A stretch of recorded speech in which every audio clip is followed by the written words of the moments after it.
लपकौआ, एकदम लपकौआ चपकौआ और मोबाइलवा।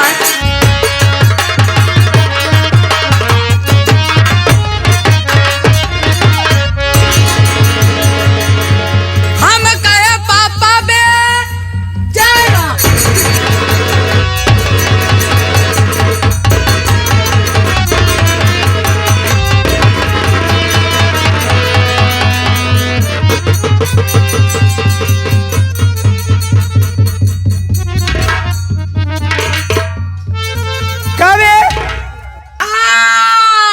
उठ बैठ खड़ा हो।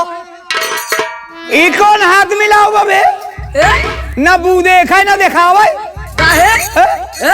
वही नहीं हाथ बिया। 8 गोड़ में भुइया देखे पुछिया बीच मझार। ई भगवान का लीला देखा दुई न और कपार।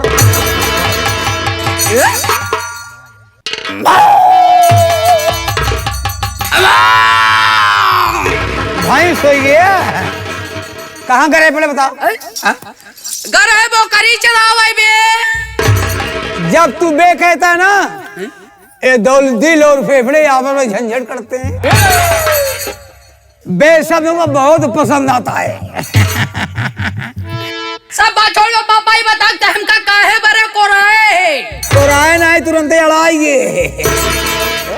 बुलाने का मकसद बुलाने का कारण अब कह ले बेटवा नौकरी नौकरी हाँ लहाए काबे। हम तुमको मलकिन से मिला देते हैं। मिला दे बढ़िया रहा। मिला दूं?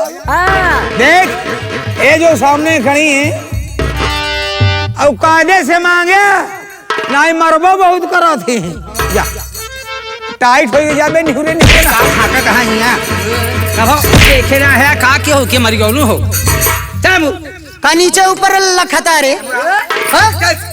नौकरी करबी कराबू तो काहे ना करब। करबे त कहो करे है कि पहले इस मुल्क चला है पहले कभाव करे ना आई लेकिन एक बार कराई लेबू तो बार बार करावे के मन करे। का करावे के मन कहे नौकरी हैं। चलो बापा पूत के सबको नौकरी लग गया ठीक बा। जैसे नाचब गो वैसे नाचेगा तमाम घरे में काम है करे बस खाली एक बार अपन अपन दुकान दिखाई जावा। दीदी दुकान देखे हो कौन है? अरे सही कह रहा है किराने वाली दुकान जो है वही कराना वाली भगवती का देखे हम छोड़बा लेकिन मर गयो ना बहुत परेशान करता कौन कराना वाली रे। चलो ठीक है बाप यानी आप सब ने नौकरी दे दी ये है भगवती का शिक्षा दे इतने बड़े भाटे भरे कराना वाली यह सब उल्टा सीधा बक्कत बा। किराना हाँ बहुत भारी है। कौन भारी यहाँ हमारे ऊपर भारी ना हमारे ऊपर लद गया भगवती गाड़ू आभारी है। आप सब बहुत आभारी हैं। क्यों जो कि हम बापा पूत का काम दे दी। हमारा भी फर्ज होता है क्या हमारा भी फर्ज बनता है कि 12 घंटे जम के काम करूंगा। अरे 12 घंटे काम करेगा वाह थैंक यू वेरी मच। कितना अच्छा आदमी है 12 घंटे जम के काम करूंगा। लेकिन पैसा कितना लोगे 1 महीने पेलू। अरे दीदी ये हरामखोर तो गाली दे रहा है। गाली पकड़ने के लिए आए बेशरम भाई का। चलो तुमको अभी गंगा कैसे वालों से बताती है ना हराम। अरे मत मारो भाई। क्यों सही कह रहा है। गाली बक रहा है नहीं इसे कहने का मतलब ये है क्या है कि 12 घंटे काम करेगा तो पैसा और 1 महीने पर पेलूंगा।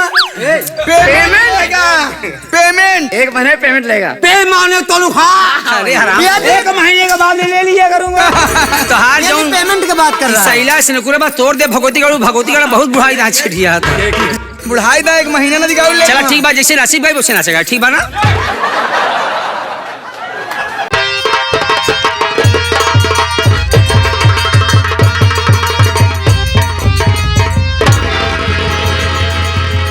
हाँ तो भैया रे आप लोगों के सामने हमारी सबसे टॉपो टॉप हीरोइन आ रही है जिसका नाम है ज्योति रानी। वो भी कैसे आ रही है देखो हमारे मास्टर साहब बता रहे हैं। आओ